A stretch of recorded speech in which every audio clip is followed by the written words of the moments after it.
Hello, good evening again. It's nice to see everybody here tonight, and welcome. It's nice to be together tonight to talk about live food, raw energy for better health and healing. And for those who are watching live or online, welcome also. It's nice to be together. Um, so, we're going to discuss and talk about food tonight. Who among you does not like food or love food?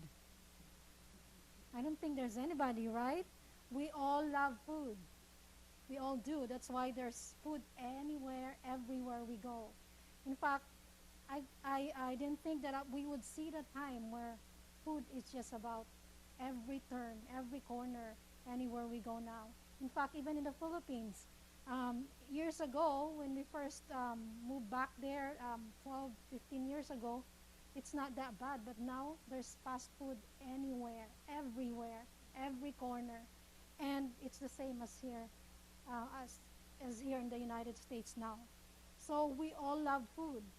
But the problem is, a lot of times, it's not the right food that we love. So that's why tonight we're going to talk about the good food, the right food, and the optimal food that God has given to us so that we can live healthfully, we can get well if we're sick, and we can feel good. Ann Wigmore, who invented or revolutionized the wheatgrass juice. I don't know if you know of her. She says that the food you eat can be either the safest and most powerful form of medicine or the slowest form of poison. So that's what she said, and it's true. So whatever we're eating, it's either medicine or poison. And by the way, she was a cancer survivor. So she wrote a lot of good books on healing. And up to now, her works and her example and the stuff that she did in terms of health are still being used all over. She died of car accident, but her legacy lives on.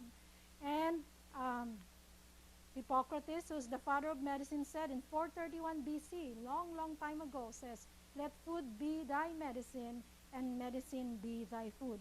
I think that if we would think about this principle every time we put food into our mouth, I don't think we would need any medicine. Prescription medicine, I would say.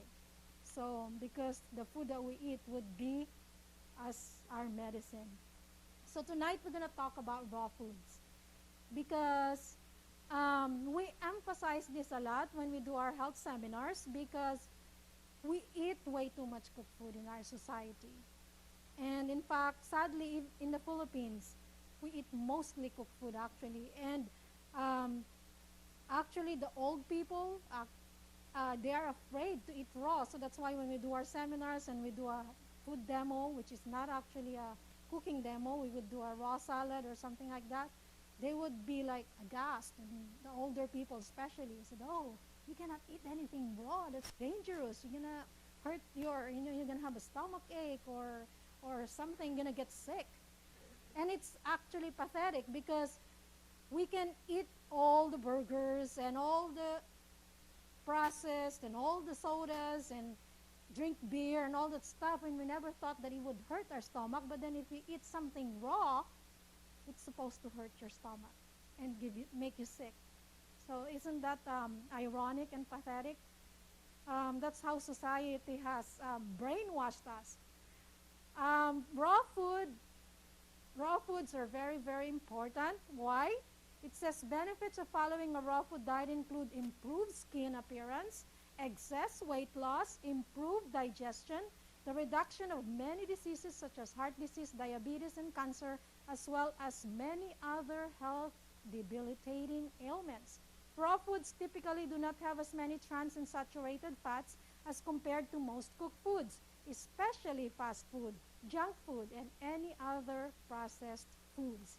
So you can't get any better. The raw food is the optimal diet. And right here on the left, you can see the raw food pyramid. James shared a few nights ago about the food pyramid that the Meat and Dairy Council has sold to us. That's supposed to be the good food pyramid, but this is the raw food pyramid, which is actually, I think, that the ideal one. Because right here on the bottom, you have all the leafy greens. So that means we're supposed to be consuming the most on our diet, the most leafy greens. It's at the base there. And then the fruits and vegetables, and then sprouts and legumes, and then nuts and seeds, and the herbs, and some oils there on nutritional yeast and medicinal foods. So if we want optimal health, we need to be eating more raw foods. So what else? What else are the benefits of of doing raw foods? Raw foods are also extremely high in nutrients such as potassium, magnesium, fiber, and plant phytochemical. So you can't get any better. That they're the highest in all the nutrients. Because we are told, according to science, that once we cook our food, once a plant or a vegetable goes through heat, we lose about 40, even up to 90% nutrients, vitamins, and minerals. And definitely 100% enzymes are lost once we cook our food. So that's why raw foods are very important. It says a report from the Journal of Nutrition stated that increased use of raw foods in our diet lowers both cholesterol and triglyceride levels in the body. Some of the main indicators for heart disease, obesity, and high blood pressure. And we see this all the time when we deal with people that are sick with diabetes, with high blood, because we put them on a juice fast first, and then we let them eat raw foods, and we are amazed at the results because within a few days, their cholesterol, their blood pressure goes to normal. Why is that? Because of the raw foods. And why? Because it says it's low, because it lowers those levels in the body when you eat mainly raw food. And also, okay, again, that's a picture of the raw food pyramid. And also, we've seen this over and over again, that when they eat raw foods, and then actually with juice, they let them juice first, juice all those raw foods. So that's basically all the enzymes, all the vitamins and minerals concentrated in juice. We let them juice for 3 or 4 days. It's even faster for them, for the levels to go down, triglycerides, cholesterol, and all that, because there's no digestion going. And so when they eat their raw foods, that even makes their healing faster, a lot faster. Now let me show you some example and some testimonies of people that have transformed their lives by eating raw foods. Before and after raw vegan diet. Raw fruits, vegetables, nuts, seeds, and sprouted legumes completely transformed the lives of these people who were sick with cancer, diabetes, heart diseases, and obesity. So you notice the lady there on the left picture. That's how she looked before raw, and then after raw. So it's stark difference, a major transformation. And I don't know if you have heard of this family. They're called the Raw family. They have their own website, and they have a good health ministry that they have been doing for years. We saw them personally a couple of times, once in Sacramento and then once in Portland, Oregon, when we attended the raw gathering that they had. And this family all of them are sick and dying. The mom had arrhythmia, and the dad had thyroid problems. He had been through like 9 surgeries and was not any better. And then the daughter had asthma, really bad, and she was having asthma attacks 3 times a week, that she was failing in school. And then the son, he had juvenile diabetes. And the doctor told the mom, if you don't give him insulin, inject him with insulin, he might just have a coma one of these days and drop dead and die. So she was so desperate that she said, she prayed and asked, because she remembered her grandmother saying, quoting to her the verse, it says, ask and it shall be given unto you, seek and ye shall find. And so she remembered and claimed that promise, and she said, I need to find some answers. And providentially, she was at a bank, and she started talking at the lady in front of her on the line about their problems, their health problems. And she asked the lady, said, do you know anything for heart disease and for thyroid problems and for asthma and for diabetes? And I said, yeah, exactly, I know. And she said, what can I do? And she said, eat raw foods. What? Raw foods? What raw foods? They immigrated from Russia. So Russian people, we all know they love their meat. And they love bloody meat, right? Bloody soup, borscht. Yep, the bloody soup, the bloody borscht. So, oops, sorry. So she said, okay, I'm going to do that because I'm desperate. I want to do whatever it will take. So she said, okay, let's go to lunch and explain to me and teach me what I'm going to do. So they went to lunch, and the lady told her, you need to eat all raw fruits and vegetables, nuts, grain, seeds, and legumes. And so she went home and started to practice what she had just learned. And she took out all of the things that were inside the refrigerator, because they were all junk food. They were all not good food. And the cupboards and everything, she cleaned out. She cleaned out everything. And then she went to the grocery store and bought raw fruits and vegetables. And when the kids came home from school that day, they couldn't find anything in the refrigerator. And she said, Mom, where's our food? I said, well, let's have a meeting. So she sat them down. She said, we're sick and dying. You're going to be with me on this. We're going to do this together. We're going to eat raw foods for at least a month and see if we don't heal. So they agreed. But it's a funny story. Actually, they have several books, and I think they have videos online that you can look up, listen to their testimonies, to their videos. It's very, very good.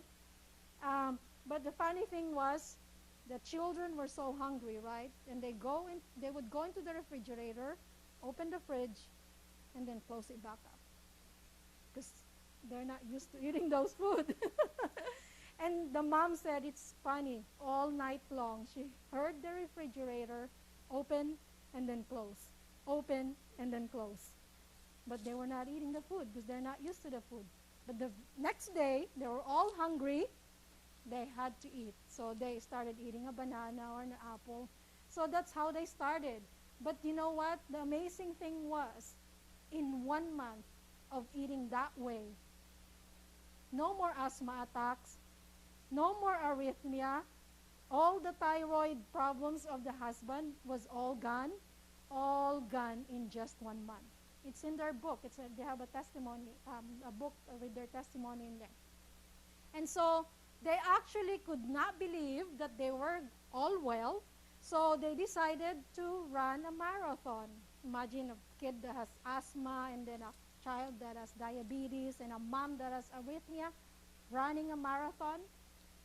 But they did it, and they finished the race. And so after a few more months, they said, are we really well? Is this true? Or are we just, dreaming?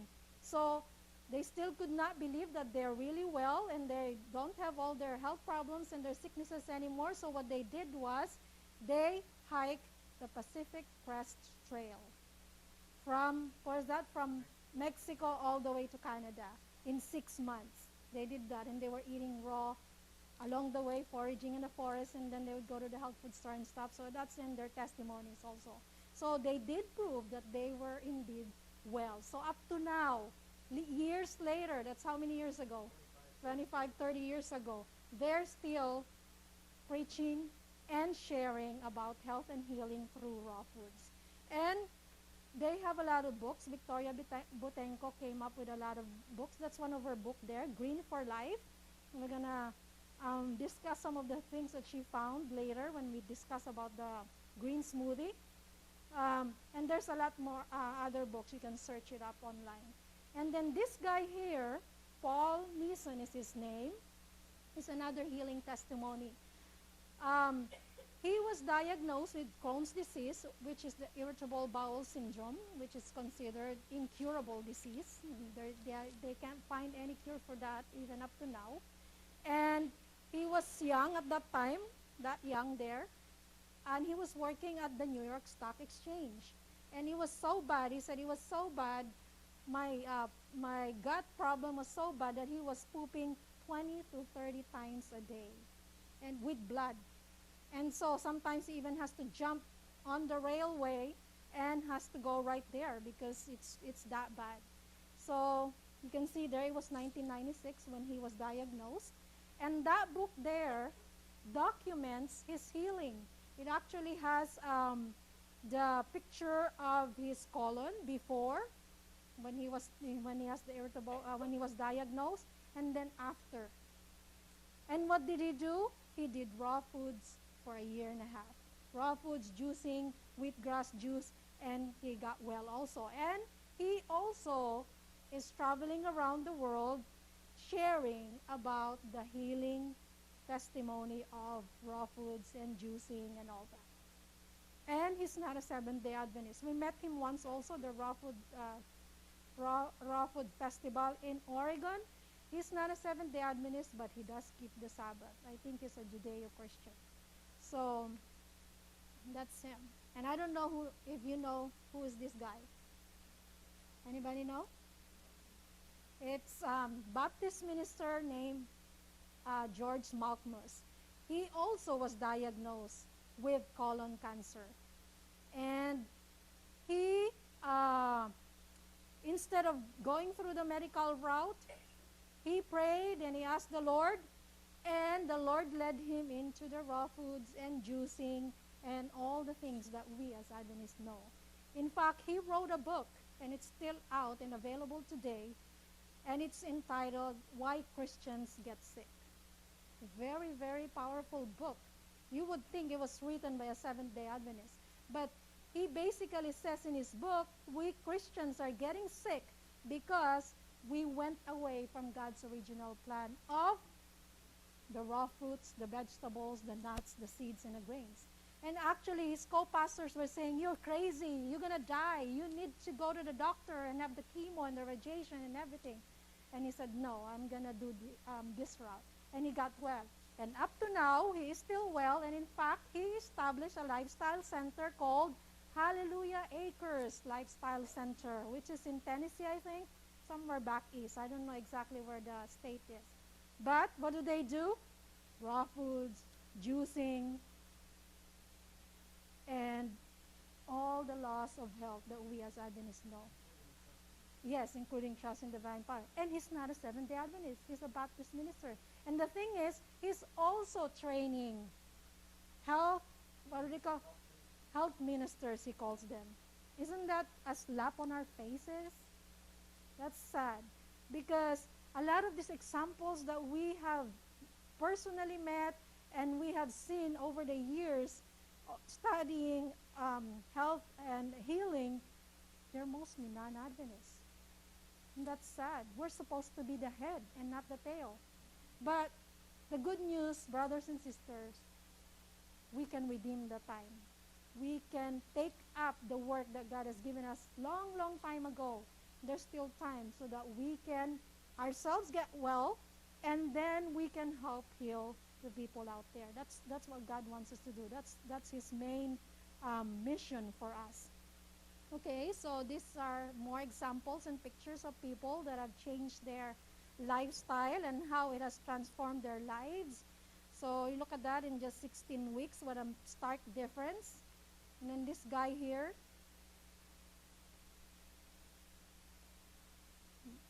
that's a major difference, you can see. And how much clearer the face and also the eyes, that's usually what happens when they eat raw foods. And then this lady here, standard American diet, all the fat, all the cholesterol, all the junk food. in 2004, and there she is, living food um, diet, meaning raw foods, in 2010. That's a major, major transformation, and here she is today. Wow. It's amazing, isn't it? That's what, raw foods can do. And then this lady also, November 2010 and June 2011, so less than a year, um, she already had a stark difference, major difference in how she looked and how she felt, and I'm sure in how her health was. And in fact, when we joined the Raw Food Sacramento group hmm, uh, in Sacramento in 20, maybe around 2003, 2000, we met some of these people that have been doing raw because of their health problems, and we saw how their lives were transformed, how their health has been changed because of eating raw foods. Look at that lady there. See? Too skinny now.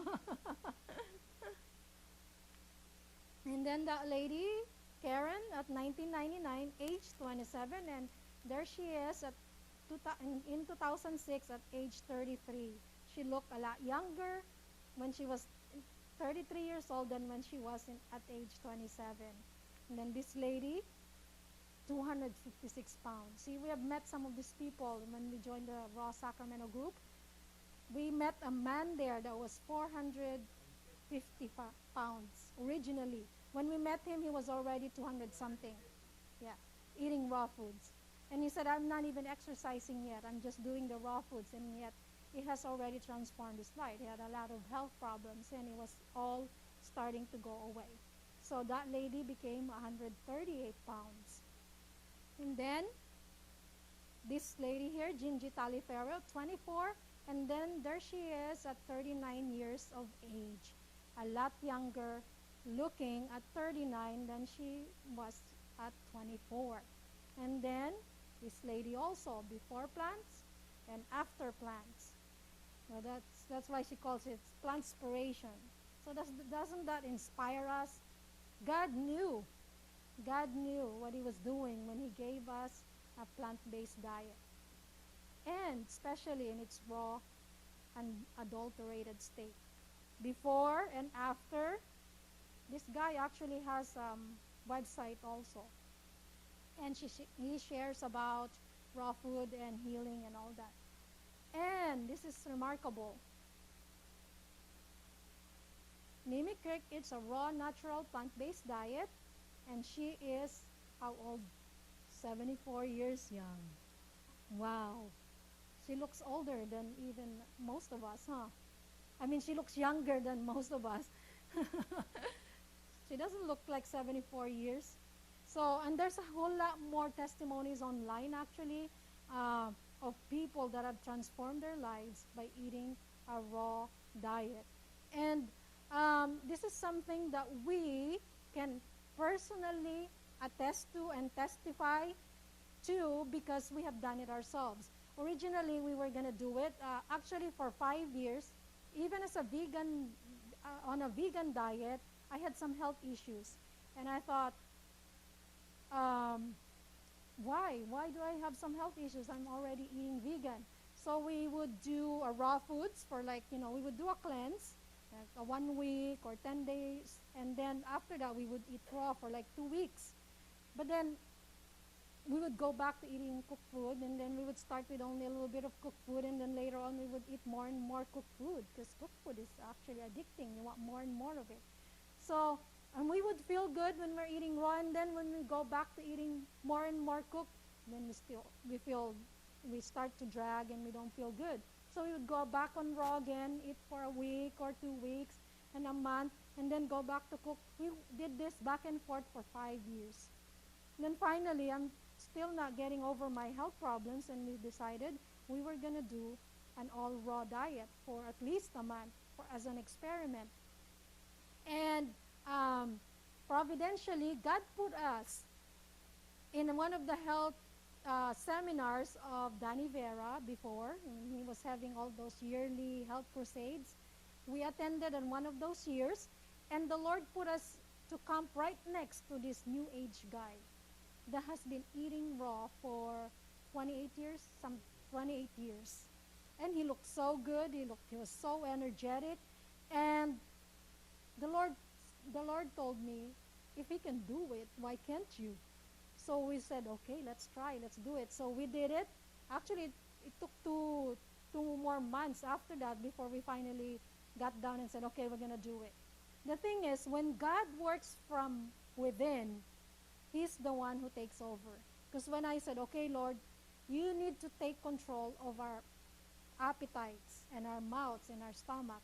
And when I made that decision, all of a sudden, the rice and the chips and all those cooked food that I thought I would never be able to give up, all of a sudden didn't look good anymore and didn't taste good anymore. So then we started on that journey of raw food. We did it for a month, and then we felt good. We did it for a whole year. And within the whole year, we felt so good. We had so much energy. James calls it a jet fuel. Because if we have like 90, 87, 89, 91, 95, 98, I would call it the 100 octane. No wonder why Adam and Eve lived to be, you know, thousands of years. And 939, 930, yeah, for Adam. So we had a foretaste of what it was like to eat on those food that they were eating. And we felt so good. We never felt tired. We never felt sleepy. It was amazing to look back and think about after church, all of the members would find a spot or seat and then would sleep. And me and James would be laughing at them because we can't sleep. We try to sleep, but we can't. We just have so much energy. So we would go for a walk or be talking. And so we had so much energy. And all the aches, all the pains, all the snot, not even a cold for the whole year. So we continued for 5 years. And it was the most amazing experience. And the most remarkable thing that I remember from that experience is I felt the closest to God and the most sensitive to His voice when we were eating raw. So no wonder why what Jane shared the other night about how the food that we eat affects our mind and our reception of God's Holy Spirit. So it was an amazing experience. Now I want to share with you this comparative anatomy. So you can see there all different kinds of animals and what they eat, carnivore, omnivore, herbivore, frugivore. Where do our human anatomy fit in? Definitely not the carnivore nor the omnivore, right? It's more like the frugivore and the herbivore. So even in how God made our mouths and our stomach, God was telling us that the most optimal and the best food for us are not the flesh of animals or other things, but the plants and the fruits and the vegetables and all that.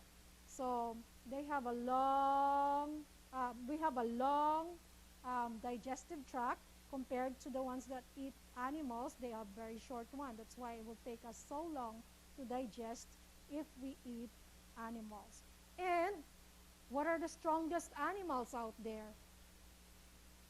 Carabaos, the buffaloes, the elephants. And yet they are what? Eating only what?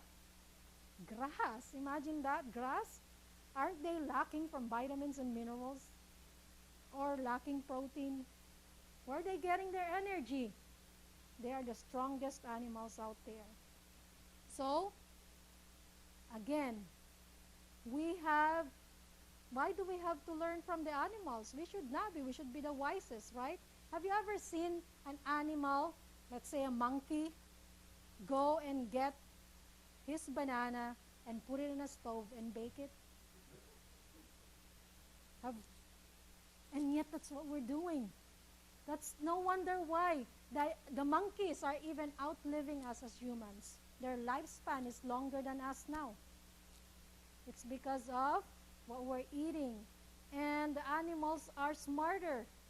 in a lot of ways than we are now. So that's sad. That's very sad because God has given us our faculties of the faculties of our mind so that we can use it to glorify Him. And a lot of times we fail Him in a lot of ways, especially in what we eat or drink. So look at that. Look at how powerful an elephant is. We went to Thailand this year and we saw how powerful they can be. In fact, the tour guide that took us to the elephant sanctuary said, you better not stand behind this elephant because he said if he kicks you, he said you'll be a chicken that will be kicked out into the boonies somewhere. So they are very, very powerful. You can see that. And the carabao in our place in Philippines, oh, they're so strong. They plow the rice field and they carry lugs like that also. And yet they're eating only grass. So, that's why God had an original plan. And He designed the best diet for us. And God said, behold, I have given you every herb bearing seed which is upon the face of all the earth, and every tree in the which is the fruit of a tree yielding seed, to you it shall be for meat. God knew that all the vitamins, all the minerals, all the nutrients that we need will be supplied by the diet that He created for us to subsist on from the beginning.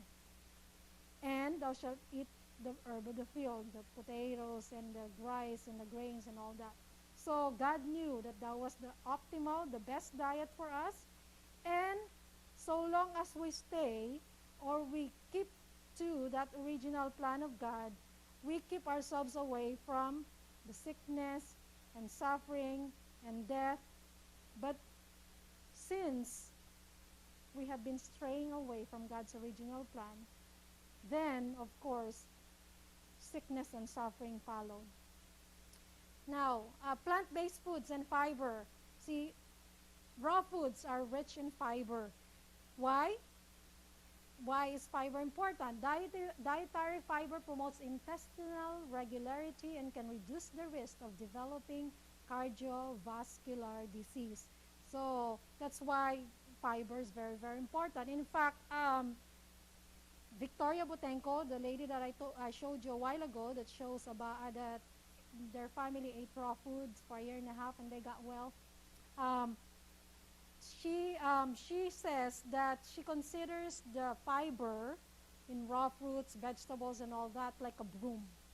So it's like a broom that goes into our stomach and cleans out everything that's in there that's not good. So it's very, very important. And you reduce the risk of developing disease. Actually, not only cardiovascular, but any disease when you have a lot of fiber in the diet. So what it is, dietary fiber or fiber is sometimes referred to as roughage. It is a type of carbohydrate found in plant foods and is made up of many sugar molecules linked together. But unlike other carbohydrates, as a starch, dietary fiber is bound together in such a way that it cannot be readily digested in the small intestine. There are two types of dietary fiber, and most plant foods contain some of each kind. Soluble fiber dissolves in water to form a thick gel-like substance in the stomach. It is broken down by bacteria in the large intestine and provides some calories.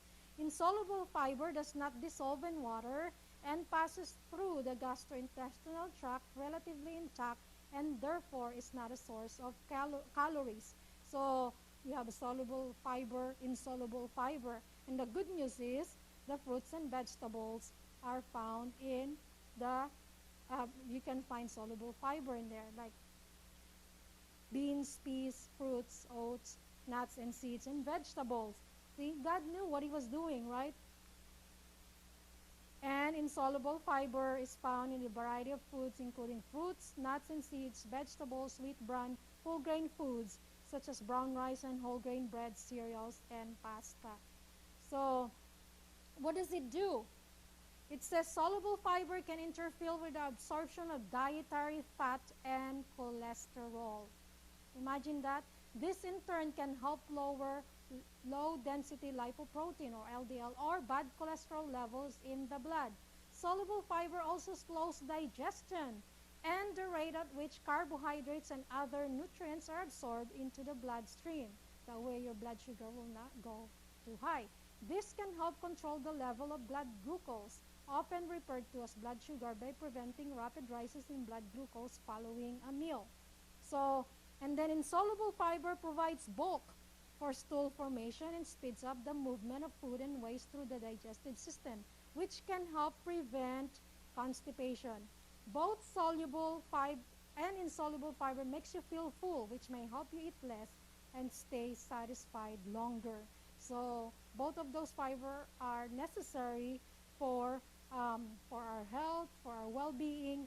So it's important to have all those, to have both of those, and they are in the fruits and the vegetables. Good news. So, and the bad news is most Americans do not get the recommended amount of dietary fiber. I don't think it's only Americans, but it's all over, people all over the world. In Philippines also, because we eat a lot, mostly white rice. Dietary fiber is considered a nutrient of public health concern because low intakes are associated with potential health risks. Diets higher in dietary fiber promote intestinal regularity. We read that a while ago. So foods that are good source of dietary fiber, such as beans and peas, fruits, unsalted nuts and seeds, vegetables, and whole grains. And the guidelines also recommend consuming at least half of total grains as whole grains and limiting the intake of refined grains and products made with refined grains. So it's very important to have our fiber. So that's what we had a few days ago for breakfast. Oatmeal with all the berries. We miss all the berries from being in the Philippines for a whole year. So while we're here, we're trying to stock up and eat as much of these berries because it's good antioxidant and all that. And of course, the fibers are very important also. Oops, sorry. Does that look good? Yep, see? God knew what he was doing. He made all the fruits and the vegetable all colorful. But then what we do is we process it, we cook it, and we do all kinds of stuff, and it loses its natural beauty and color. And we think it's healthy still. So, every bite you take is either fighting disease or feeding it. We need to think about that every time we put something in our mouth. So it's either medicine or poison. So look at that. It needs to look like this. All the raw, whole foods and fruits and vegetables, or you can have all the processed carbs and all that. See, that's the difference. Because a lot of people, we get this question a lot. A lot of people say, "Wow, I'm eating a plant-based diet, but then why do I still have my diabetes, or I still have high cholesterol or high blood?" There's a difference. Plant-based versus plant-based. You can be sipping on soda all day and eating donuts. That's plant-based, right? It's true. It's plant-based. Or you can do whole food ingredients full of vitamins and minerals, more nutritious, and its raw state. So we have a choice. So the less processed, the less of the cooked food, and the less of the processed foods that we eat, the better our health will be. Now, what does Spirit of Prophecy say about this? Is this backed up by Spirit of Prophecy? What does she say? She says, "Let our people discard all unwholesome recipes. Let them learn how to live healthfully, teaching to others what they have learned." See, that's the key there. We cannot teach others what we do not learn ourselves, right? So a lot of times we do a lot of health evangelism, but we're just sharing what we ourselves do not experience. We're trying to share with them, "Oh, you're going to get well from all these diseases." But then we have diabetes, we have high blood, and so we cannot teach them what we have not learned or what we have not experienced. She says, "Let them impart this knowledge as they would Bible instruction." So that's how important it is to impart these truths. "Let them teach the people to preserve the health and increase the strength." You want to added strength? You want to be, you have phenomenal strength? How are we going to do that? She says, by avoiding the large amount of cooking that has filled the world with chronic invalids. And what else did she say?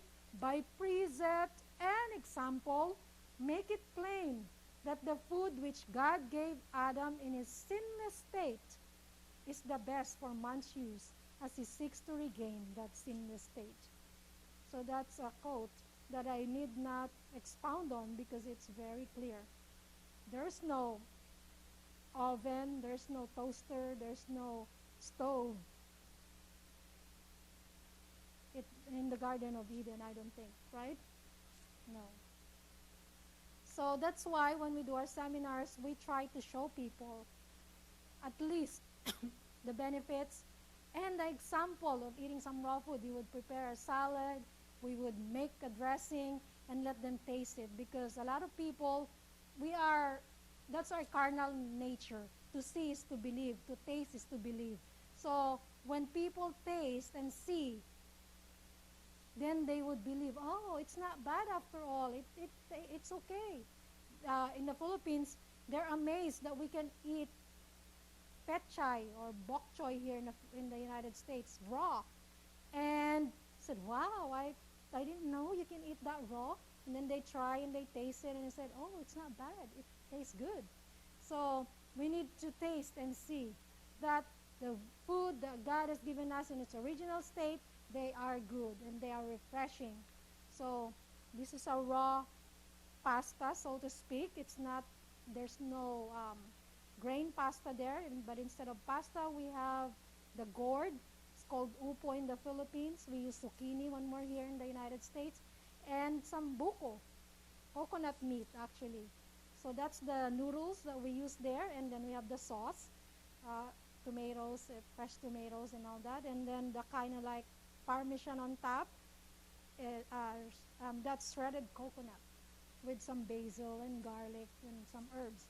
So it's like Parmesan. So there are ways, and God has given us a lot of instruction. Actually, online, there's also a lot of information online on how to make raw foods, raw food recipes. There's raw food groups anywhere, everywhere here in the United States. And you learn a lot from them. We learn a lot from them when we joined the Raw Sacramento for a year. And this is a fern salad that is very popular in the Philippines. Usually they cook it in the Philippines. So we're teaching people you can eat that raw. And they're amazed that you can eat that raw. And some nut pate, that's from nuts and carrots. And then raw sushi. So that's not cooked. And there's no fish in there, but not pate inside the sushi. And again, that's raw fern. Raw cake. Yeah, you can have raw cake. We were amazed to find that and see that when we joined the Raw Sacramento. They were eating cakes and pies and cookies, and they're all raw. So, raw cake again, raw ice cream, and this is the most simple cake that you can have. Yeah, how simple can you get, huh? That would be cheaper too, huh? And anyone who would eat that cake would go home without having the guilty and heavy feeling of eating all the fat and the cholesterol. So remember, healthy food is grown, not processed. So that's why we emphasize the eating of raw food. You might not have to eat all raw food. I mean, unless you're being convicted or you have a health problem that you really need to do raw food, but at least start to eat more and more raw food. She says health reform is progressive. If we have been eating all this dead food and all this processed fake meats and stuff all these years, we should have been moving forward towards more more whole foods, more raw and all that. So let's try to progress. And so at this point, we want to do a salad dressing, a basic salad dressing, because we want to do this so that we can encourage people to eat more raw food. Because a lot of the dressings that you buy in the store, on the grocery store, they're all, loaded with all fats and cholesterol also. Some of them have mayonnaise or uh, egg-based milk or milk. So it's better to make your own. So we're gonna here demonstrate to you how to do your own salad dressing. That is simple and easy. And also there's more thing. There's a lot of other things that you can do with this basic salad dressing. I called it basic salad dressing because out of that basic salad dressing, you can make your own Italian dressing, your French dressing, or your uh, basil dressing, or any other type of dressing. And you can make that into sauces also, or like a cheese sauce or cheese dip or whatever. So you can take a picture of that, and then we're gonna do it right now. Oh, so that's the directions. Yes.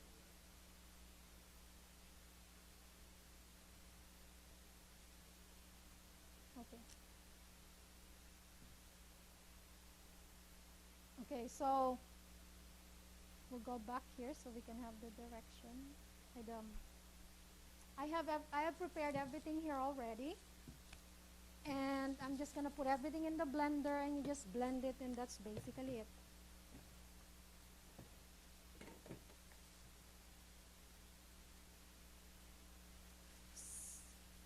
So we have here the 1.5 cup of cashews that I have already soaked. It says soak them for 1 to 2 hours before using. Why is that? So that you'll have a creamier dressing, and also that releases the enzyme inhibitors that are in our nuts and seeds. God has put those enzyme inhibitors in the nuts and seeds so that, unless they get into the water, they're not released. But then once it gets in contact with water, then it's released. When it's in there and it's not released, then it's harder to digest our nuts and seeds. So it's better to soak the nuts and seeds. Yeah, yeah, it preserves us also from spoiling. And so, 1.5 cup cashews, 1 cup, 3/4 to 1 cup filtered water, 1/3 cup cider vinegar. I actually used um, both vinegar, apple cider vinegar, and lemon. There's controversy over whether it's good to use apple cider vinegar or not. I'm not going to get into the controversy. You just be persuaded in your own mind. If you want to use apple cider, go ahead and use it. If not, leave it out. It's okay with just lemon. It just with the apple cider though, it will preserve it longer. So because it's like a preservative. So I already put the lemon and olive oil in there, and then I have garlic. I use fresh garlic. I I'm always using fresh garlic because in the Philippines, I used to bring home um, onion powder and garlic powder, but because of the humidity, I end up with caked up and messed up garlic powder and onion powder, so I just use fresh all the time now. So I have a little piece of onion there. It's supposed to be sweet onion, so it's not supposed to be that hot. And then sweetener, I used a date, 1 date here, and then I didn't have enough dates, so I used some honey also. So that will, oh, that's too thick. And then, so that we will have like a Thousand Island dressing, I added some bell pepper into the blender. So that will give it the Thousand Island color and taste. And then I have some salt here. It called for a 1/3 cup olive oil. I actually didn't even use, I didn't follow that. I only put a little bit of olive oil. And for those who have heart problem or diabetes or other health problems, it's better to leave out the oil. You can do without. Actually, in the Philippines, I use coconut milk. So that way I don't have to use oil. And it's fresh. And in the Philippines, instead of using cashews, because cashews are expensive there, and it's only found in Palawan, which is the southern tip of the Philippines, um, I use coconut meat, which is actually exciting because when we went over there, I was like challenge. I said, Lord, what am I going to use? I want to teach people, even those that are in the remote places, to make their own dressing. But I'm going to teach them. There's no cashews available in any market, and it's expensive if they can find it. So the Lord gave me the idea to use coconut. And I thought, that's right. And then the Lord reminded me of the song, the Filipino song. It says, the coconut nut is a giant nut. If you eat too much, you'll get very fat. And I thought, yeah, Lord, that's true. Coconut is a nut. I never thought of it. So now I use coconut whenever I need nuts for any recipe.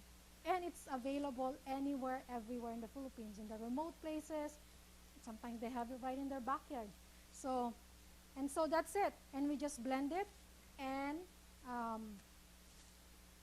get this, try to get some of this oil and also some of this honey.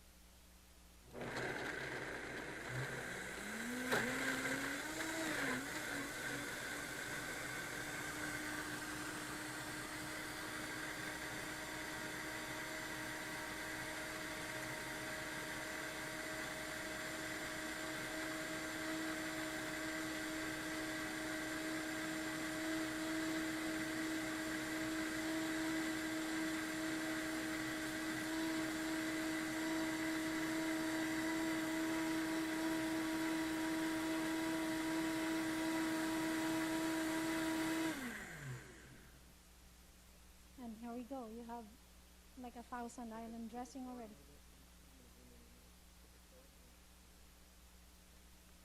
Doesn't that look good? Yeah, so it's the same as what you will buy in um in a grocery store. So I'm gonna put some of this salad right here and show you what it. I made a nice salad here. All the fresh, raw veggies that you can find there. Organic. We tried to get the organic ones. And people say, well, it's too expensive to eat organic. Well, what's more expensive, to be confined in a hospital or organic food? And actually, God already solved that problem by telling us to what? To grow our own food. Then it's free.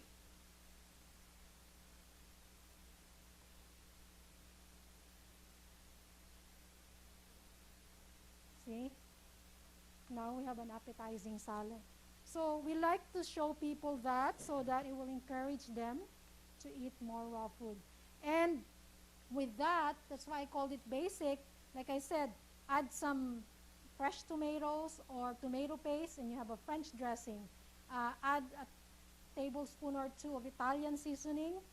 So leave it white, take out the bell pepper, and you have Italian dressing. And then you can make it into a cashew ranch by adding some herbs. So that's how. Also, if you want it thicker, so that it will be like a cheese dip, you can just add less water, and then it will be a cheese dip. And actually, if you want it to be more cheesy, add a little bit of nutritional yeast, and then make it thicker. You can either add. I don't usually use cornstarch. You could add a thickener, a flour, oat flour, or tapioca starch, and heat it up a little bit, and you have a thick cheese dip or cheese sauce that you can use over your pasta or over your potatoes or over your casseroles. So you can do basically a lot of things with the basic salad dressing. So I just gave you a basic one so that you can experiment and oops, I left my clicker there. Sorry. So later, after the meeting, we can go at the back at the kitchen and you can have a taste of the dressing also. So that was it. Remember, the Lord has given us the principle that when we eat, it should be for strength. The Bible says, "Blessed art thou, O land, when thy king is the son of nobles, and thy princes eat in due season for strength and not for drunkenness." So that was in Ecclesiastes 10:17. Look at the high protein foods. We think we're gonna be lacking in protein if we don't eat flesh food or meat or chicken or fish and dairy. But these food are high. These foods right here are high in protein. Figs, sprouts, all the greens actually, and they're also high in calcium. And like James said last night, we raised our children on plant-based food. And our eldest is 25, Jana is 22, and Andrew is 21. He just turned 21, and Jacob is 14. And they didn't get sick growing up or has been hospitalized. Our eldest, he's starting to eat now that he's an adult. He eats some of the foods out there, but when he feels sick and he doesn't feel good, he goes back to us and said, "I want to eat salad. I want to drink some carrot juice." So that's interesting. Again, the Bible says, "When thou sittest to eat with a ruler, consider diligently what is before thee, and put a knife to thy throat, if thou be a man given to appetite." That sounds harsh. God is so, that's so brutal. If you think that you're going to put a knife to your throat. But God knew that our appetite is out of control if we do not surrender our hearts to God. So, and also in Proverbs 23:1-3, the Bible says, "Be not desirous of his dainties, rich foods, cakes, spice, meats, etc., for they are deceitful meat." Yep. So God knew that we are slaves to appetite. That's why she says here in Counsels on Diet and Foods, page 69, Adam and Eve fell through intemperate appetite.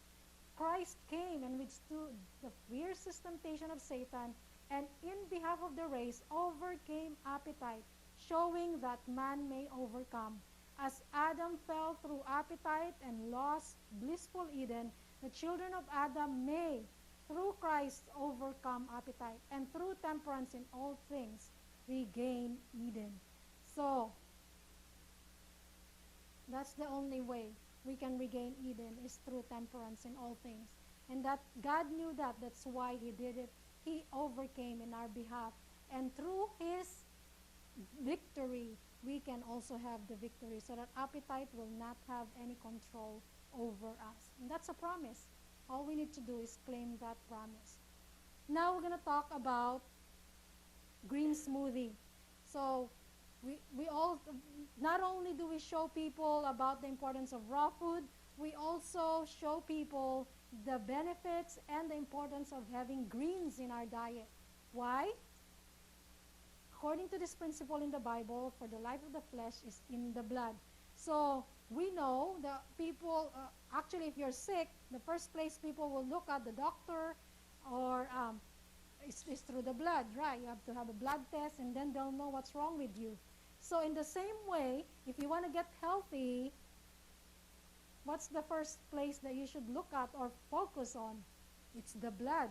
And so we found out that in focusing in the blood and giving the blood the best nutrient, the best food it can have, then the whole body heals. And through this slide right here, we can see that the best food that the blood can have is plant chlorophyll. Those are the greens. And you can see there, this is the molecular structure of plant chlorophyll, and that's how it looks. And on the right, that's the molecular structure of our human blood hemoglobin. And you can see it's exactly identical, right? The only difference is what's in the center of the plant chlorophyll is magnesium, and on the human blood hemoglobin, it's iron. So, with this slide right here, we can see that the plant chlorophyll or the green leafies, the greens, are that's actually the best nutrient that we can put into our blood. Why? Chlorophyll is plant blood, and it's almost identical to our own red blood cells. We saw that in the slide. It cleanses the blood, binds with heavy metals, and helps remove them from the body. It cleanses the bowels, increases red blood cell count, oxygenates the blood. Actually, I want to share with you a testimony. Increases red blood cell count. We have seen this over and over again with people. We had a lady that was pregnant, 9 months pregnant. She was extremely anemic, and the doctor said as soon as she goes into labor, she's gonna have a transfusion. And they were preparing her for that whenever she goes into labor. And we visited her like 2 weeks before she delivered the baby. She was pale, she was so weak. She said, I have no energy whatsoever. And so instead of just praying for her, James gave her a short lecture about greens and all raw fruits and vegetables and stuff. And we told her to do the green smoothie, which we're going to show you in a little bit after our blender comes back, 3 times a day. And we're going to show you how to make the green smoothie in a little bit. And she did that. And we saw her 2 weeks later at church. She looked good. She didn't look pale anymore. She was carrying her baby. And the baby looked, ruddy and red and looked really nice. And so we asked her, what happened? How did it go? She said, well, as soon as I went into labor, they took me in, and then they took my blood. And what happened? He said, the doctor could not believe. So he said, I think you did a mistake here. He said, he ordered another blood test. And he still could not believe. She said, you know what? They actually took my blood 4 times because they could not believe that her blood was normal. Just from drinking green smoothies. See, the medicine cannot explain that, because even with taking iron pills and all that, they know that your hemoglobin won't go up that fast. So it's true, it increases red blood cell count. And we have other testimonies, but we cannot go through that tonight. It oxygenates the blood, alkalizes the blood, helps fight disease, strengthens immunity, anti-inflammatory, antioxidant, and cancer protective. So all this are what chlorophyll does to our body. It's also highly alkaline. It contains antioxidants, vitamins like A, C, E, K, folic acid, iron, calcium, and protein. And in the Philippines, when we do medical missions, we found out that most of the kids, most of the adults, most of the people that come for medical missions, they're low on all these vitamins. Why? Because in our society today, not a lot of people eat greens. And if we do eat greens, it's greens that are cooked to death, especially in the Philippines. They think you have to cook to death all the greens, otherwise it will ruin your stomach or will give you stomach ache. And what else? Antioxidants protect the body from the damage caused by free radicals. Other elements help build healthy cells and enhance the function of the immune system. This reduces the risk of cancer. This is one of the most important health benefits of liquid chlorophyll. No wonder why cancer is on the rise. Greens, we're not eating enough greens, and if we're eating greens, we're only eating very, very little. We should follow the food pyramid a while ago, where greens are at the base, at the bottom. We should be eating more greens. So, what else? Chlorophyll also neutralizes the effect of carcinogens in all body organs. As a part of detoxification, chlorophyll helps the body to get rid of calcium oxalate stones by breaking them down. This reduces the risk of kidney diseases. And we have seen this over and over again too. People that are diabetics and even people that are already on dialysis, when we give them green juices, pure green juices, wow, they recover and they get off their dialysis machine.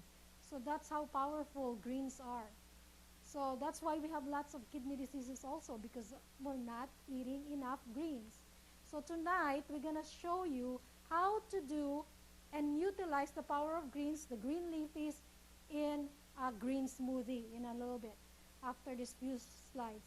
So the healthiest leafy green vegetables, it says um, it reduced the risk of obesity, heart disease, high blood pressure, and mental decline. Here are 13 of the healthiest leafy green vegetables to include in your diet. Number one, kale. They call that the king of the greens. So kale is very, very important. And not a lot of people want to buy or even eat or try that kale. But it's very, very good. In fact, we're going to use it tonight for a green smoothie.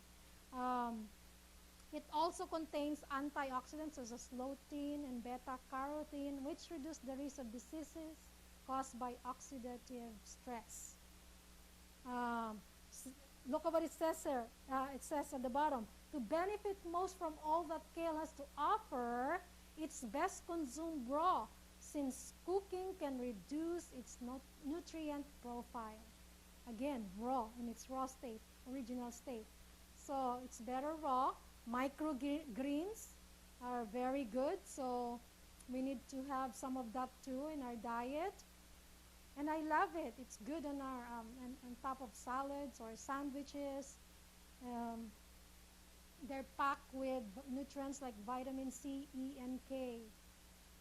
And that's true. They can be grown all year. In fact, we keep on telling ourselves in the Philippines, because we're not getting enough of the greens that we get when we're here in the United States, we need to do more of this to supplement our greens for the whole year. And collard greens.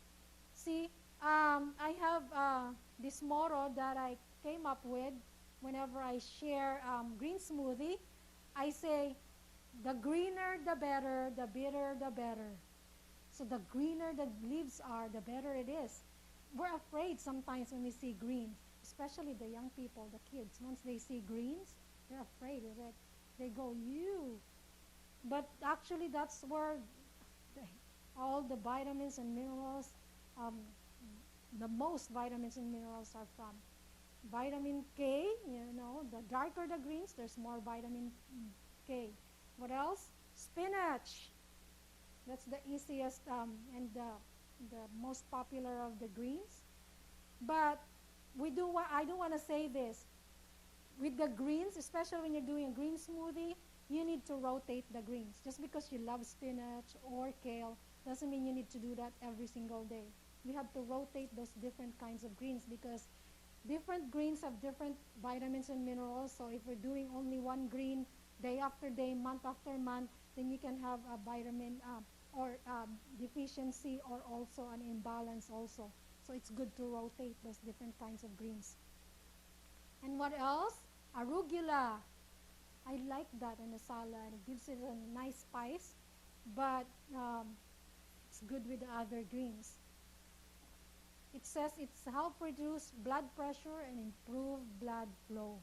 These greens are really heaven's food that, to heal us and to make us feel good. This one is a study that they just came up with that shows that they say that leafy greens and brain health. No wonder why we have a lot of dementia, Alzheimer's, and all that. Why? Because, again, we're lacking in greens. It says as one ages, their cognitive abilities might not be what they were before. One solution to keep your mental edge through the years, according to a study by researchers at Rush University Medical Center in Chicago, is by getting your fill of leafy greens. Wow. So the results of the study were published in Neurology, the medical journal of American Academy of Neurology. It discovered that eating one serving of leafy green vegetables a day can help in preserving a person's memory and thinking skills. Isn't that amazing? Just drinking one serving of green vegetables a day, or green leafy greens. So how much more if you're eating more than that? So indeed, God knew what he was doing. That's why he gave that as part of the original diet, as the main part of our original diet, because he knew that those vegetables, those leafy greens, contains all the nutrients, all the vitamins and minerals that our bodies need. So this is what we're gonna make tonight. We're gonna make a sample at least for us to see and taste and enjoy so that we can have an idea. So it will encourage us, it will inspire us to take in the powers, the vitamins, the minerals that are in the greens through a green smoothie. Why do we need to do that? Well, when we put it in the blender, actually there are studies that are done on that. We actually the cells that are in those greens are utilized and are we break down the we rapture the cells that are in those greens, and then it's easily assimilated by our body, by our digestion. So that's what we're gonna do. We're gonna show you some recipes that you can do at home. And the good news is there's a lot of recipes online. There's studies and research on green smoothies online. In fact, they call it green smoothie revolution. People that are drinking green smoothie and revolutionizing their health by drinking green smoothie. They have green smoothie challenge that you can join so that you can experience the power of greens. So that's what we do when we go to different places. This is in the Philippines in one of the churches, and we do it right there in the afternoon. We would do the seminar all day, and in the afternoon before we end the seminar, we would show them a green smoothie demo, and then they get to taste it, and they're excited. And then we give them the green smoothie challenge, which is we'll give that challenge to you after we do the green smoothie. So these are some recipes that you can do at home. One is a glowing green smoothie. Has a head of romaine, a bunch of spinach, 4 stalks celery, apple, a pear, and a banana. And juice of a lemon, parsley, or cilantro. I think that's for a whole pitcher there. So you can lessen the ingredients so that you can have just for you or your husband if there's just 2 of you. Next one, blueberry delight. That's what we're gonna do tonight. So basically the idea of a green smoothie is just greens and a piece of fruit or 2 to make it taste okay. Because you know that if you put a handful of greens in the blender and you put water and blend it, that's not gonna taste good. You might curse me for it, right? And we're not Carabaos. God has given us the fruits also, so that's a good news because God doesn't want us to eat just grass. So, well, people say, well, that's fruits and vegetables. Yeah, but it's already pre-digested because we put it in the blender. So it's pre-digested, so I don't think there will be a conflict there with the fruits and the vegetables. And then banana avocado smoothie. So this one would be good for somebody that is diabetic, so there's not a lot of fruit in there. And there's other recipes online. Look it up, research, and you can actually come up with your own recipes also. People have given us their own recipes, and we've learned from other people that have learned to make their own green smoothies as well. So we're gonna go ahead and do it now.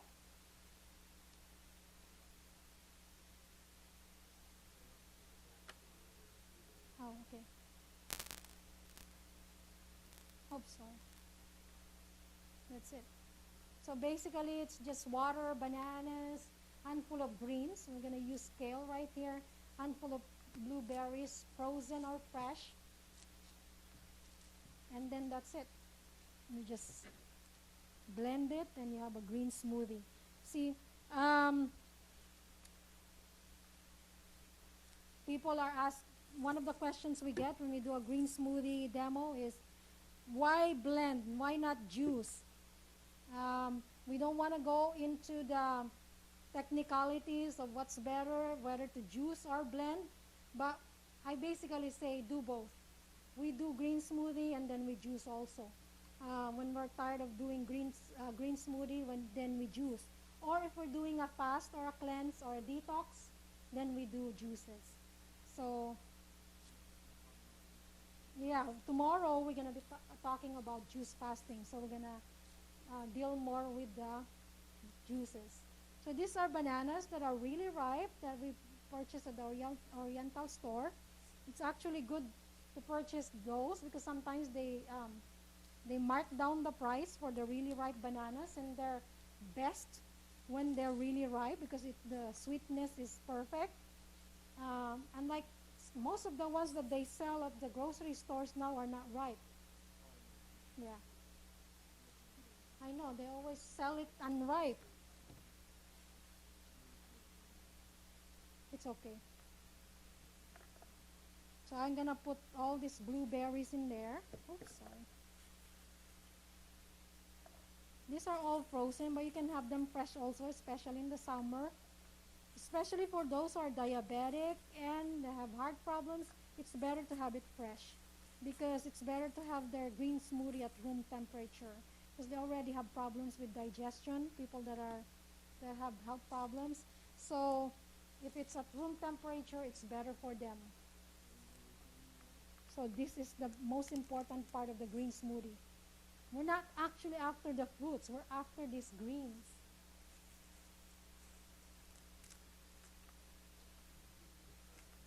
Yes, the fruits for the taste. And actually it helps also because it has sugar in it, natural sugar. So it will make the nutrients from the greens go into the bloodstream faster because it has its natural sugar. And that's it. Basically you just put water and then blend at high speed and you have a green smoothie.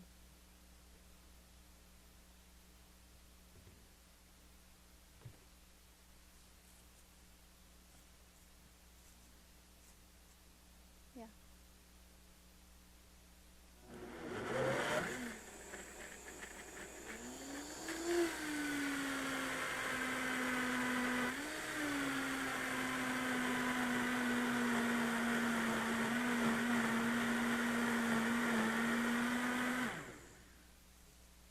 I think I have to add a little bit liquid.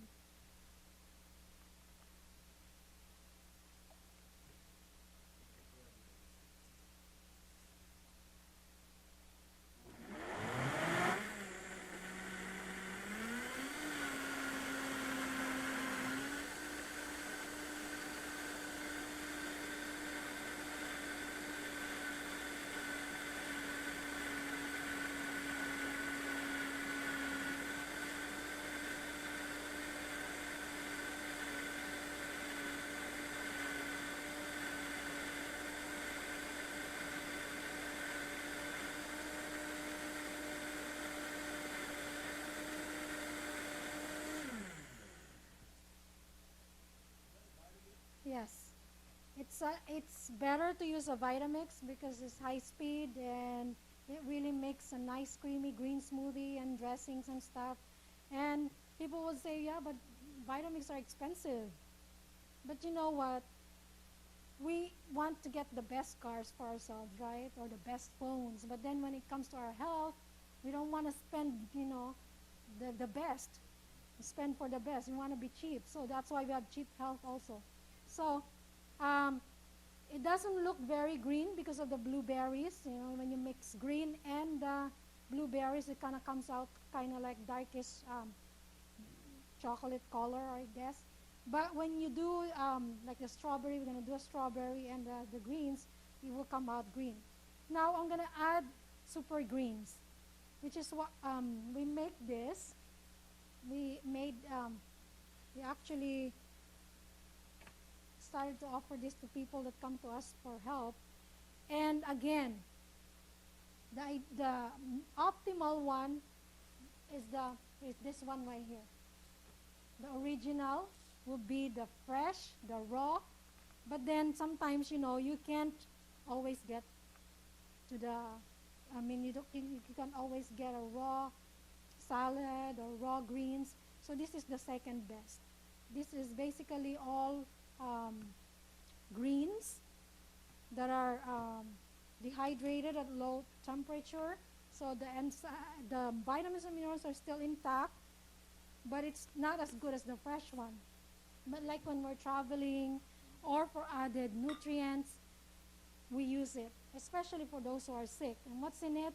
It has barley grass juice powder, wheatgrass juice powder, alfalfa leaf, spinach leaf, oat straw, rose hips, acerola cherry, orange and lemon peel, wild blueberry, maca root, and stevia. So it's all organic greens, no fillers. Most of the green powders that you buy online, they're fillers.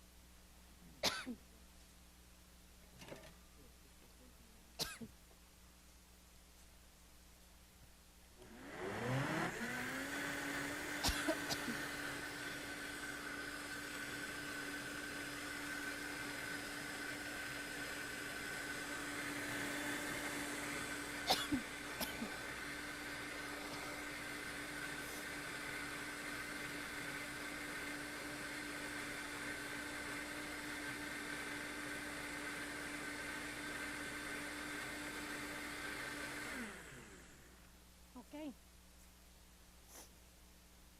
so that's it.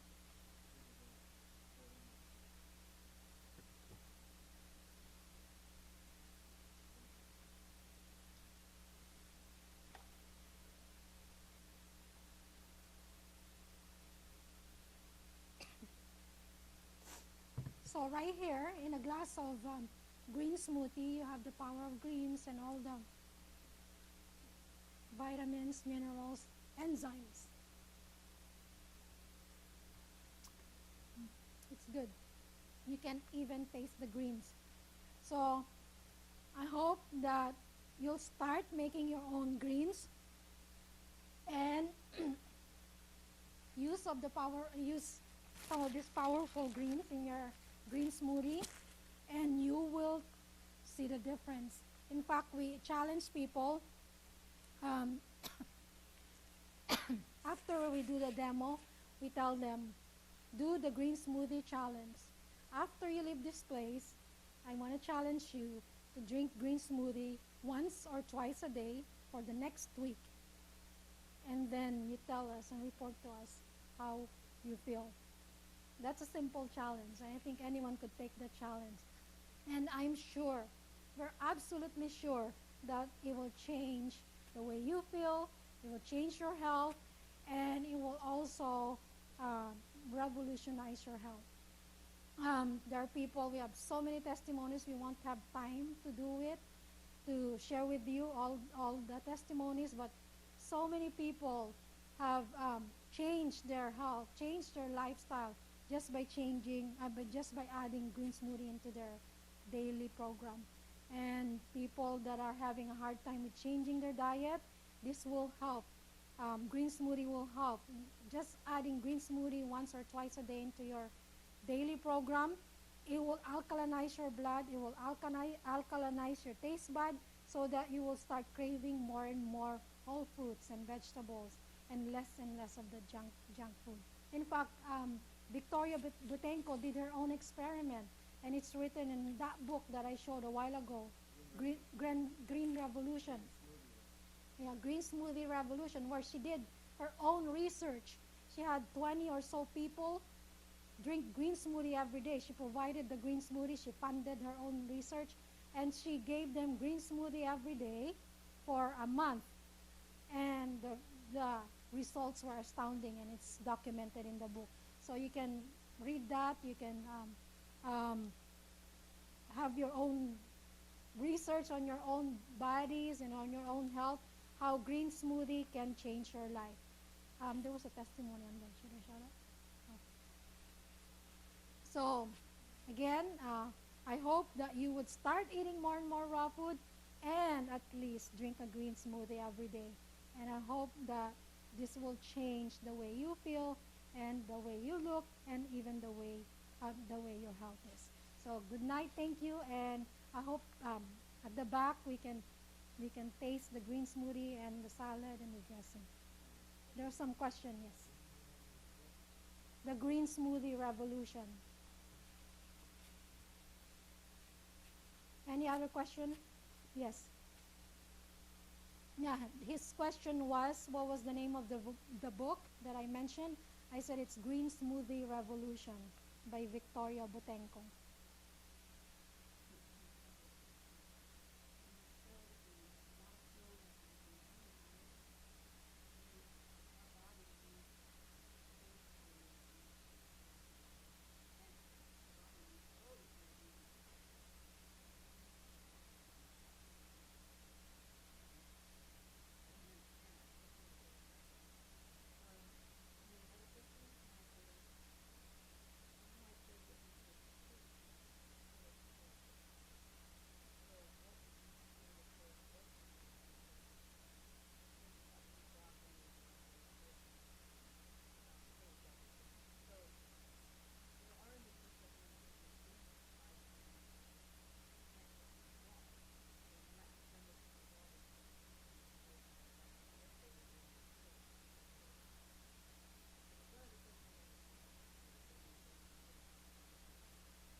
Yeah, basically, with the calcium, with the iron and magnesium, I think basically the point is if we're eating enough greens in our diet, then we will not have the magnesium deficiency that a lot of people have. And with our blood, with that added into our diet, the blood already has iron in there. It balances it with the magnesium that's in the greens. So that's what I think.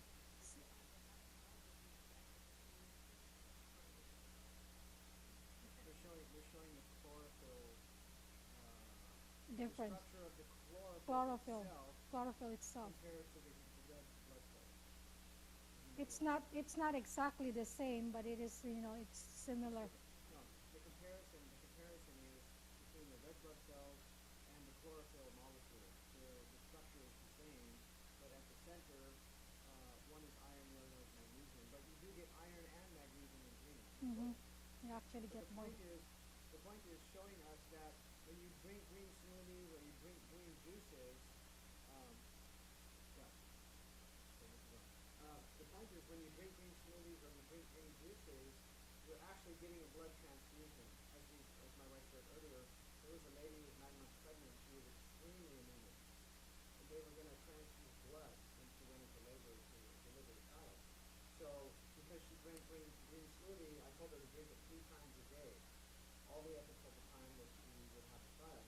And her blood was normal, and she went to the hospital, and there was no need for a transfusion, nor was there hemorrhaging. So the point is, the greens, if we liquefy them by blending or reduce them, they're going to give us a blood transfusion. Basically, it's going to boost our iron level. Our hemoglobin will go up.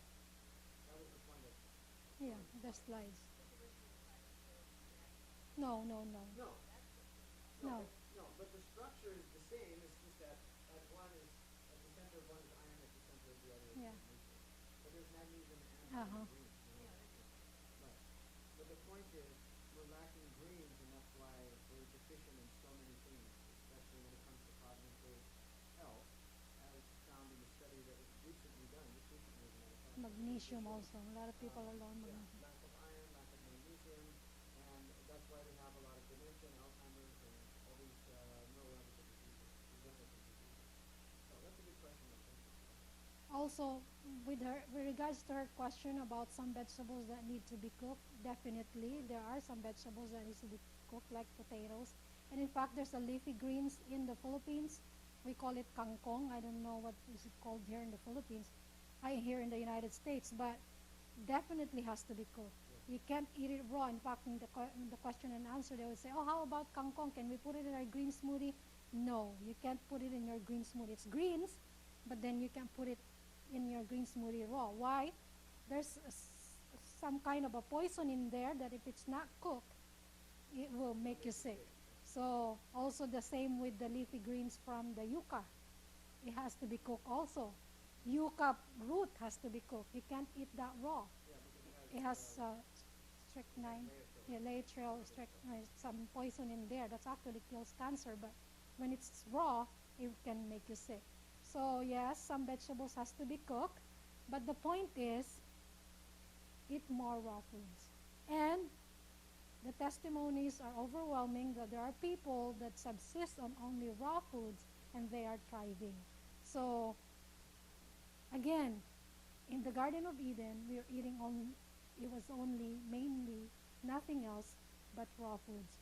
And of course, they were meant to live forever. So people are saying that we can't live on raw foods. That is not true because we have met people, we have seen it with our own eyes that are healthy. The, the most healthy people we've ever met are those people that are eating raw foods for 30, 40, even 50 years. We were actually challenged by those people. You know, the point of the lecture, when she's talking about raw food, is that raw food is medicine, and It it heals. rejuvenates the immune system, and it reverses the disease process in the body. Heals the Cooked body. food is hard to digest, it breaks you down, that's why you get the flu, that's why you get a cold. But when you're eating raw, imagine I was cutting firewood for 2 years up in the mountains of Northern California in the snow and never got sick once in 5 years. I wasn't there for 5 years, but in the whole 5 years eating raw diet, we never got sick once. no flu. Usually I get a cold once or twice a year, kind of like everybody else, right? So the point of the lecture is we need to eat more raw food. And as we near the close of probation, we're going to eat more and more raw food because the time will come when we cannot buy ourselves. And I'm going to be able to cook the food. So We'll be eating when grass, we cannot buy ourselves. So literally, definitely, you know, and no we don't cooking or know what we're going blending. to face, but we need to be prepared for whatever may come our way by God's grace. So, Yes. one question here, and then Brother Eddie. Brother Eddie's got the mic. We'll get you first, and then we'll ask you, brother. Yes, please. Yeah, certainly years ago when I was growing up in Chicago, in Chicago, I was at Moringa. And so the only time I would eat Moringa would be my family would make it in soup. I did a little more research on my own, and they never told us to make it in seafood. When I started doing Moringa, it was seafood. Straight water, and I set it up. I made it every morning. And Moringa, that was okay. Miracle cake. Yes. Never got it. Right. How come you don't see that in your beef drink over there? In the Philippines, we do. That's what we do in Because the. we don't have it fresh here in California. I mean, there may be somebody growing it, but I haven't seen it. But in the Philippines, That's what we good. do. I'll have to come to your house, brother. Because in the Philippines, we treat diabetics and we treat cancer patients with moringa. We give them blended moringa with water or with juice, with green juices. We add that, we blend it up. In fact, we have heard of people, three friends of ours, who know somebody who had stage 4 cancer, and that person didn't know anything but blending moringa. We call it malunggay in Tagalog. And they were blending that every day. They were drinking like 2 or 3 times a day, just moringa with water. Yeah. And it tastes really, really nasty. Yeah. That is the Philippine equivalent of our United States wheatgrass. Better. And wheatgrass is pretty nasty stuff. So I tell you, when I get a cold or I feel like I'm really getting sick, I run down to Jamba Juice and I have them juice me 2 ounces of wheatgrass. I take a shot of that, and then I take the ginger blast, which is ginger juice, pure ginger juice with lemon and cayenne, and I take it down that, and it tastes fantastic. But it's medicine. So yes, we use that a lot in what we do, and it is very, very powerful medicine, yes. What I do is I cut up some ginger, Okay? and I threw it in my moringa, Right? and I drink it straight. Yeah, that's called a bomb. And I tell you what, Yeah, that's when I won't be hungry the whole day. yeah. And the energy level that I get from that We use it all the time. In fact, when we have patients come for a cleanse, people come for a cleanse in the Philippines, my wife will say, "Can you go get some malunggay?" I'll walk down the street and I get the little bamboo stick with a hook on the end of it, and I'll start cutting branches off the neighbor's tree. I always ask the person, "Okay, take as much as you want." I'm like, "Wow, look at this whole tree. This is medicine everywhere, and nobody's even using it." And they boil it in soup, and they don't even know that this is medicine. If you use it raw, it's even more powerful than they use that. So Actually, yeah, we do use that, but here in the U.S., because we have kale, which is very similar, but wheatgrass is even more potent than this. and it's like $4.99 a pound here, malunggay. Yeah. Yeah. Like I said, we're gonna have to come. But I know people are starting to grow it here, which is good. Yeah, We, it's good stuff. you can never. All right. And actually, we have a testimony of this one lady that has cancer. She had bone cancer on her hip, and she was already actually dying. Yeah. And they only asked us to pray for her, visit her, to pray for her. But then when we saw her, it was like, maybe there's something else we can do. She can't. They tried to do chemotherapy with her. They did one session, and then the doctor said, just send her home. She cannot take it anymore. So she was just laying in bed. She cannot drink because of the chemotherapy burned her throat. So they were just dropping drops of water into her mouth. And so when we saw her with a dropper, and so when we saw her, well, let's try this. Instead of doing water, why don't we try green smoothie with the malunggay? Because I said she didn't. They don't have a juicer. They're poor. So I said, okay, do the green smoothie with the malunggay, which is basically what we did was coconut water with the malunggay and a little bit of banana. That's it. And so they did. I said, okay, we'll try. So they did it. After 3 days, then she started swallowing. And so they're giving her glasses. And then later on, she started eating again. And So basically, she actually got well. She started to walk again. Yes. The cancer was healed from just malunggay. Yeah. And she didn't even juice because she didn't have a juicer. So And the we end of know. the story is that woman was a Catholic, and she became through the prayers of God's people and sharing and showing her unconditional love. She became a Seventh-day Adventist, and she was baptized. The sad end of the story is she didn't continue the program, and a few years later, I think it was like 2 years later, she died. But she died in the faith. The Lord spared her life and gave her a longer extension of life. And had she followed what she started to do and was doing for some time, she would probably still be alive today. But anyway, this really has much easier.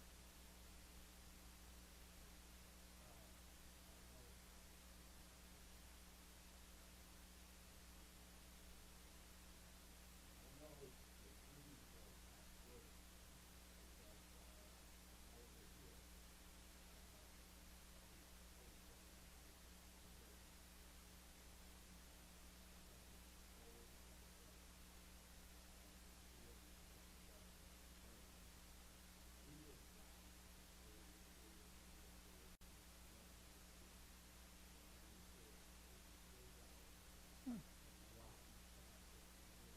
Wow. Praise the Lord. That's green power. And you know what? What we fail to realize oftentimes is that God does miracles through very simple things like a green plant. Not Very simple things. But it's God's power working through those simple agencies of nature to restore our health. It's amazing. Yes. again. Also, I want to mention again. Let's learn from the animals. When a dog or a cat is sick, what do? They They go eat out. grass, Yeah, they eat grass. and then after a while, they're okay. There's No. No. yes, yes, exactly. Amazing. Yeah. He's looking for the organic stuff, huh? Yeah.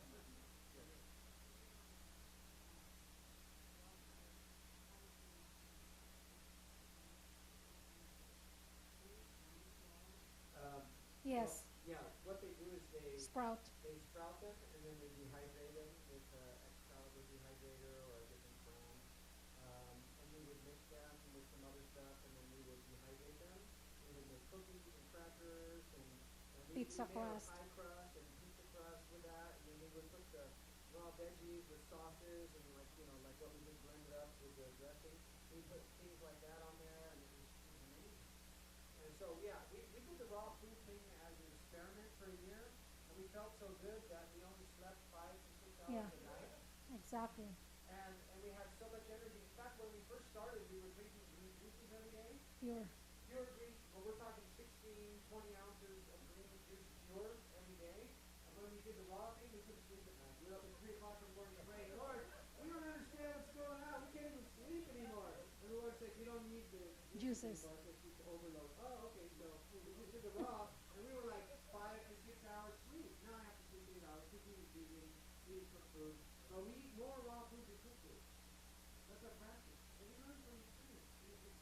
It's so important that we eat more Yeah. raw food than we eat cooked food. It's important. Yeah. That's the point of the lecture, actually. Yes. Question I have is basically, with your greens that you buy organic all in, and then do you wash them, and what do you use to wash them? Okay. So I heard that um, the best way to take out any pesticides or any impurities or anything from the vegetables or fruits that we get from the store, because even though they say it's certified organic, we learn that it doesn't really mean anything. So it's really the best way is to grow our own, because then you know that it's really organic. But for now, it's still better to eat raw, organic, supposedly organic um, fruits and vegetables than all the high fat, high cholesterol.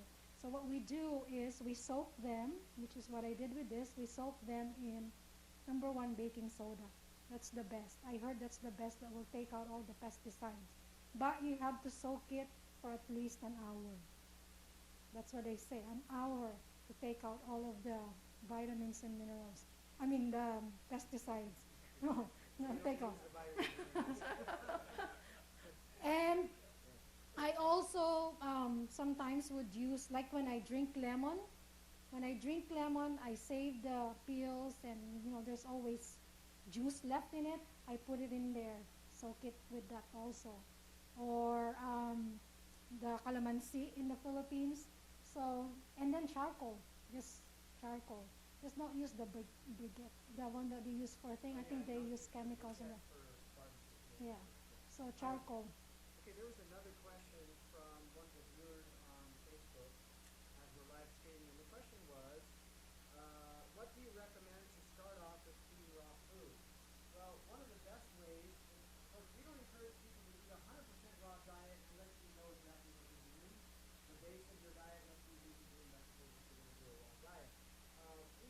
If you have some serious health issues and you've been eating a plant-based diet and your health isn't improving, that would be a good therapeutic approach. Okay?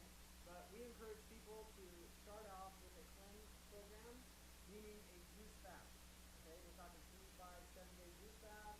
That's a good way to detoxify, clean out your body, and then you can go into eating raw foods as you break your fast. We're going to talk more about that tonight. I'm going to have a lecture on fasting and the therapeutic way of Tomorrow night, fasting. you mean? Tomorrow night. Did I say English? Tonight. Oh, tonight. I guess we're not gonna sleep. Well, it's almost our bedtime. Tomorrow night. So that's one way, and then also doing green smoothies Yes. will help to alkalinize your blood and will alkalinize your taste buds, and it will give you a taste for vegetarian or plant-based foods and even raw foods. Yes. So we've seen people who are not vegetarian at all, eat nothing but meat and dairy products, become vegan by drinking green smoothies. It alkalinizes their blood. We automatically crave the fruits and vegetables when they go to the market. They see green leafies and they're like, wow, what's the green? And you find yourself eating salad. Next thing you know, they're eating a plant-based diet. So we've seen it over and over, and I think green smoothies is one of the most important things that you can do aside from fasting for a time. So that's an answer to the question of one of the viewers on Facebook. Any other questions? You have a sister back there? Yes?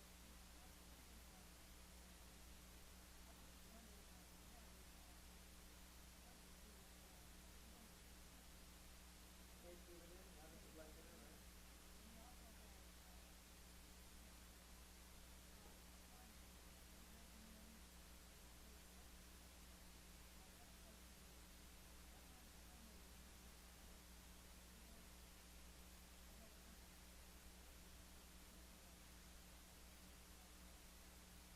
Okay, that's a good question. With regards to the blood thinner, I'd like to ask Pastor Harold, who is also a medical doctor, to answer that question for us. I have some little insights, but I think he has a little bit more than I do. Pastor Harold, can you answer that?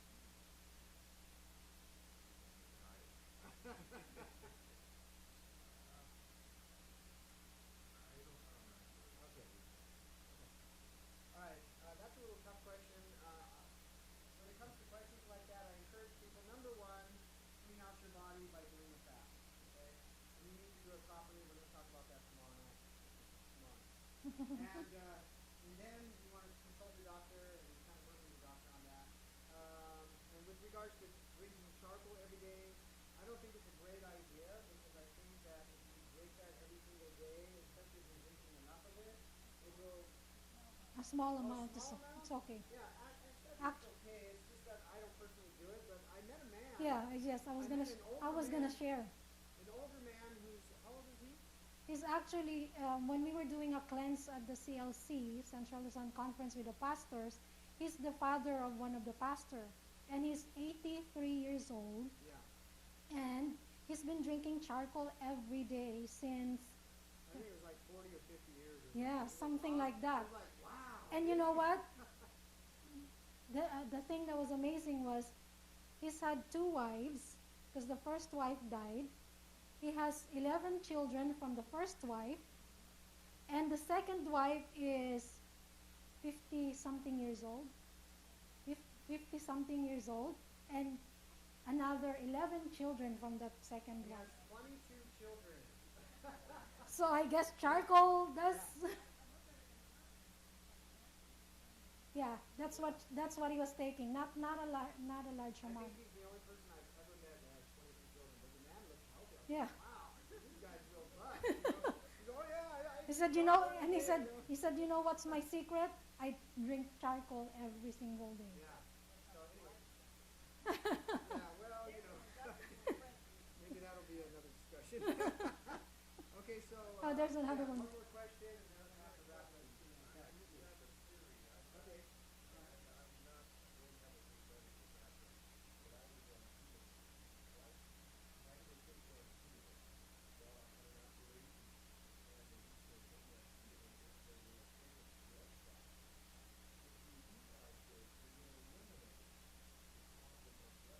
That's true.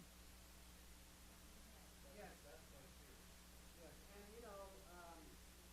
Dr. Caldwell Esselstyn and some others who also Furman, Joel Furman. and Dr. Joel Furman, they say if you have heart disease, no oil. No oil.